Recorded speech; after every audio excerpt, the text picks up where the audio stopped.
What's up, reptile fans? Dave Palumbo here for Muscle Serpents Daily, and this is the special weekend edition. I'm giving you an extra one because I gypped you during the week. I had some sick babies at home, so we're going to go into the steak room. We're going to see what's going on. We're going to try to move those olive pythons into, well, we moved them the other day into the warm room. I'm going to try to maybe see what's going on in terms of maybe a little male combat. Get these guys up and running. Maybe we get some breeding action. I think they're still warming up, but let's see what we can get going on. I know the boas are in the middle of a very productive, or so it seems for some of them, breeding season. Let's see who's locking. Let's see who might even have some babies in them. And we'll take a look and see what we have planned for this 2020 season. All right, come on inside. Let's check a look and see what's going on. All right, here we go. The olive python experiment is continuing. We just got done wintering them, as I mentioned previously. They're back in the warmer room. It's still not really warm here, but they got a hot spot at least. I'm going to take this albino male, which is the smaller male. Nick Mutton said the smaller males are always better breeders.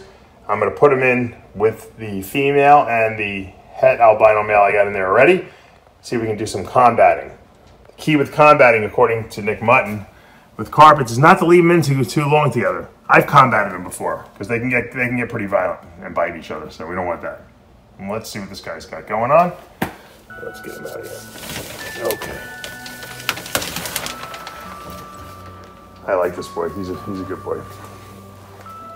He's a good boy. All right, we got to be very careful when we put them in though, because you never know what can happen. There we go. See if these males respond to each other. Remember, everyone's only been warmed up for like one day now, and I think they're feeling good. They feel warm. They're not cold anymore. They've been sitting on the hot spot a little bit. Let's see if we can get any action. Now, when the males seem to encounter each other, they'll go through this like wrestling and dominance display, usually. And see, the albino back there is the female, and the het albino is the male underneath. They're kind of sitting on each other. They kind of look like they're having a romantic moment, and I'm kind of interrupting it with this little younger male. And you know, last year I didn't get any breeding action, but the younger male seemed to elicit more of a response than the bigger male did, and maybe that's because the bigger male's too big. I don't know. But let's see if we get anything going on here. Right now, no one seems to care about anyone right now, so much for male combat. Probably a little later today or tomorrow, I'm going to take the Brettles out of cooling. I might actually keep them in cooling, just put them together. Here's my Hypo Brettles male. It's been chilled. He's very cold. He's about 72 degrees. He was down to 70. Brought him up a little bit. And I'm going to bring him up. I'm going to put him in with the female right now. There's my Stonewash female. She's been alone. He's been alone. It's cold still. I'm not going to warm them up yet. I'm just going to put them together. I've been wintering them separately. I think they still need more time in the cold than the olive pythons. These are spring breeders.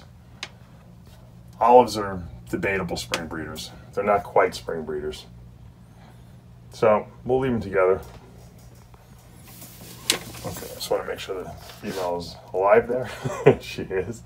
So Hypo Brettles male, Stonewash Brettles female, which should ostensibly give us 100% het Stonewash, you know, babies that might all be hypo. I don't know, because we really don't know the mode of inheritance of hypo. This is a pure hypo, so theoretically all the babies could be hypo. I don't know. We'll see. We'll have to find out. I've never bred Brettles. This is my first pairing. No action. It's been about 5, almost 10 minutes. You got your big female in the back, the albino. This is our male here. You got the other male, het albino, sticking his nose up right there. Those two don't seem to be bothered by this guy, which is weird because I put males in together and they go right for each other. And these guys have gone for each other last year. So maybe they're just not ready. They're just chilling out. We got to play the waiting game. Once again, I just started warming them up again, so we'll have to see what happens. This little boy, I love this little boy right here. Look at that. What a great head that guy's got. Nice, beautiful eyes, red eyes. Great, silky, smooth body. She's very tame. The only olive that I have that's actually very unpredictable is the female in the back. Sometimes she's great, sometimes she just wants to bite your hand. And I got her as an adult, that's what I blame. All the animals that I always raise up myself, or I get as young animals, I never really have problems with them. All right, guys, I guess you're not ready to breed. We'll take you out. We don't want to leave two males in there in case they decide to get frisky later. How cute that is. Boa love. That's my hypolabyrinth with my scoria female. And hopefully we'll get some cool stuff a little later this year. Some scoria labyrinths. I don't even know what they would look like. I don't even know if you'd be able to tell what they look like. The scoria is so reduced pattern already. I don't know what labyrinth would do to it. We'll find out, I guess. All right, this is sometimes a sight you see. This, my IMG Annery head albino female has been sitting on the hot spot for a number of days in a row now. The male, who is breeding her pretty readily, the Moonglow, has been doing nothing but kind of just chilling out on the cool side. Most boas, if you guys don't know, will sit on the cool side. They don't stay on the hot spot. The only time they sit on the hot spot is when if they eat a meal and they want to digest. If they're on the hot spot a lot and this snake hasn't eaten in months, usually means that they're gravid or something's going on baby-wise. So we won't really know for sure, but that's a good sign that she's already laying on that hot spot and hanging out over there and has no interest in this male anymore. So hopefully we'll be able to duplicate. I bred these guys last year. Hopefully we'll get some more IMG Moonglow stuff this year as well. Here's my little ONYX BOA project.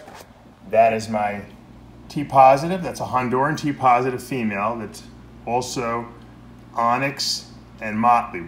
And that acts like a super, those two, so we call it a sumaton. So the sumaton is basically a super ONYX motley. So ONYX and motley line up on the same allele. They create that striped animal. That red comes from that T-positive, beautiful female being bred to a red baron, which is a super ONYX Honduran T-positive. So we're gonna get some really, really cool stuff. This female took a long, long time to get up to size. These ONYX boas, they're dwarf boas. Look, they're in a V70 boa tub and they look tiny in here. This female is, you know, a 2015, so she's almost 4.5 years old. And I've just taken my time with her. She was a stubborn eater. She ate small meals, so she didn't eat every week. And that's what these dwarf boas do. And I'm finally gonna breed them this year. Hopefully we're gonna get something. I've seen them locked before.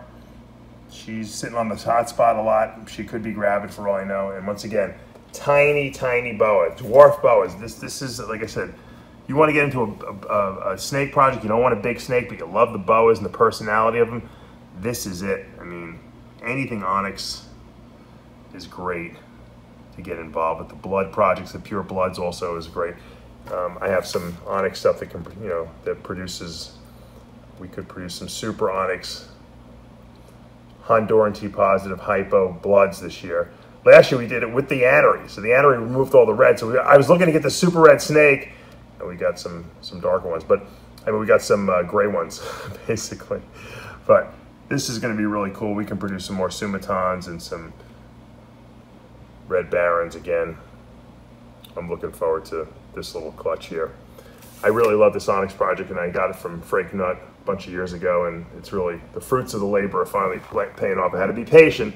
Once again, these dwarf boas, they don't grow fast. You got to take a little longer to breed them, but just really, really, really cool snakes. All right, guys, that's going to be it for today. This is the special, I guess you could say, weekend edition of Muscle Serpents Daily, because I missed a little earlier in the week. Hope you guys are enjoying all the coverage of the breeding season here. The boas seem to be in full force now, and hopefully we can get these olives to go. You know, they're stubborn. I'm not giving up on them. I have a relentless pursuit of this project, and I've done a lot of studying on it, and I've been working on it, and hopefully we'll make it work this year. And I'm going to keep you guys informed the whole way. Frustration or not, whether we make it or not, you guys will know if I succeeded or failed. You're going to be along for the ride. All right, guys, you know what to do. If you love this channel and what you're doing and what you're getting here, make sure you subscribe. Turn on your notifications, hit that like button, and we'll see you back Monday morning.